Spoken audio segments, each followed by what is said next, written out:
So hello friends, today let us deal with pressure due to liquid column. तो अपने एक simple सा derivation करेंगे and then we will try to demonstrate this using a manometer. तो अपने इसको start करते हैं. Over here we are considering a cubical container जिसके अंदर थोड़ा पानी भर दिया गया है up to a vertical height h. So what we do over here is कि अपने यहाँ पे एक imaginary cylinder बना देते हैं. When I say that we are drawing an imaginary cylinder, I mean to say कि ये पानी का ही सिलेंडर है, पानी के अंदर बना हुआ. और इसको हम लोग कुछ ऐसा कंसीडर कर रहे हैं and we are looking at a very simple derivation of this aspect. So over here I'm saying that over here we have a cross sectional area A और इस पर्टिकुलर सिलेंडर जो आप लोगों ने कंसीडर किया इसका हाइट मान लेते हैं स्मॉल h. और सिंस ये पानी का ही बुलबुला पानी के अंदर ही है सिलेंड्रिकल, तो we are considering density of water और density of liquid to be h to be d. So density of liquid be d, height of this column be h and cross sectional area be a.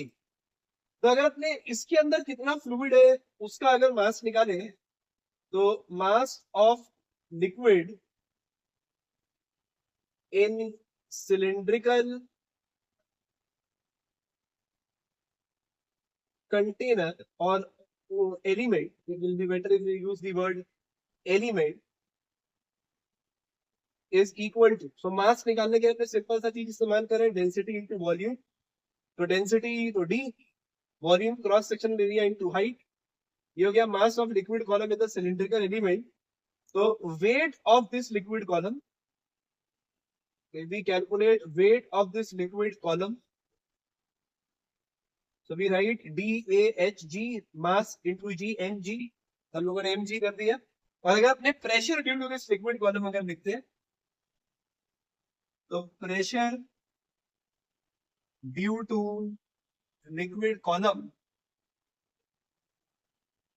हम लोग simple सा बात देते हैं, pressure equal to force, यानी कि इस case में वेट अपॉन एरिया.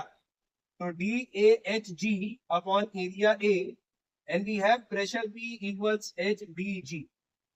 तो ये एक एस्पेक्ट आ गया, एक फॉर्मूला आ गया प्रेशर का. लेकिन ये टोटल प्रेशर इसलिए नहीं है क्योंकि यहाँ पे एटमॉस्फेरिक प्रेशर भी एक्ट कर रहा है P0. Pressure is a scalar quantity. तो स्केलर क्वांटिटी है तो अपने डायरेक्टली एक स्केलर सम कर देंगे.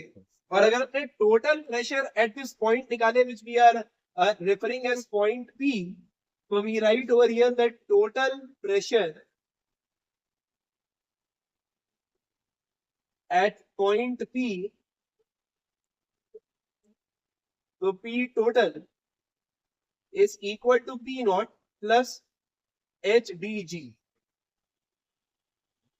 So we have P0 plus HBG where P0 is atmospheric pressure. ये आपने पहले इस फॉर्मूला को जो निकाले उसको समझ भी लेते हैं कि इसका एग्जैक्ट मीनिंग क्या है. तो इसका पहला मीनिंग ये है कि अगर एक वर्टिकल हाइट पे आप आ जाते हैं down from the surface of water, तो इस पूरे रेफरेंस लेवल पे प्रेशर सेम हो जाएगा. तो वी मीन टू से कि अगर मेरे पास कंटेनर स्फेरिकल हो, कोनिकल फ्लास्क हो, एक टेस्ट ट्यूब हो और इस सब में vertical height of liquid column अगर सेम है, then the vertical height of liquid column is same, then we say that pressure at this point A, B, C, so pressure at A is equal to pressure at B is equal to pressure at C. तो इसका meaning पहले ये है कि ये सिर्फ vertical height से लेना देना रखता है h. Density of liquid, so density of liquid is going to play a very significant role. इसको भी समझ लेते हैं. If we have water, so density of water is 1000 kg per meter cube, and if we look at mercury, the density of mercury is 13.6 times density of water, यानी कि 13.6 into 10 to the power 3 kg per meter cube. मतलब अगर इसको water से भर देते हैं और इसको मरकरी से भर देते हैं तो यहाँ पे प्रेशर 13.6 टाइम्स ज्यादा आएगा क्योंकि डेंसिटी ऑफ मरकरी ज्यादा है.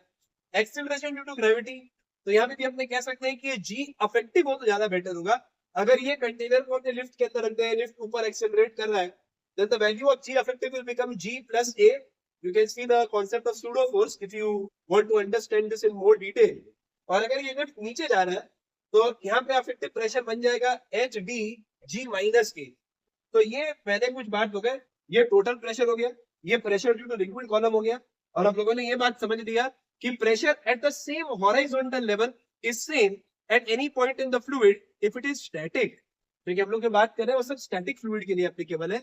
अगर फ्लूइड फ्लो करना स्टार्ट कर देगा तो डायनेमिक्स थोड़े अलग हो जाएंगे, वहां पे अपने को कुछ और सोचना पड़ेगा, तो वो जब अपने डिस्कस करेंगे तब करेंगे। फिलहाल यहाँ पे इतना ही बात कि pressure due to liquid column is HBG when H is height from the surface of water, D density, G acceleration due to gravity at a point। अब अगर ऐसा कर लेते हैं कि यहाँ थोड़ा पानी है थोड़ा ऑयल है, अब आप प्रेशर बता दीजिए। जैसे कि मैंने यहाँ पे भी यूज किया एक कॉन्सेप्ट कि प्रेशर स्केलर क्वांटिटी है, अपने डायरेक्टली प्रेशर को ऐड कर दे P0 प्लस HBG। सिमिलरली अगर वाटर है और उसके ऊपर ऑयल है तो ऑयल का प्रेशर प्लस वाटर का प्रेशर ऐड हो जाएगा और अपने टोटल प्रेशर लिख सकते हैं। Now what we are going to see, we are going to use a manometer and using a manometer we will try to calculate density of oil। तो ये पहला पार्ट है। दूसरे पार्ट में मैनोमीटर यूज करेंगे।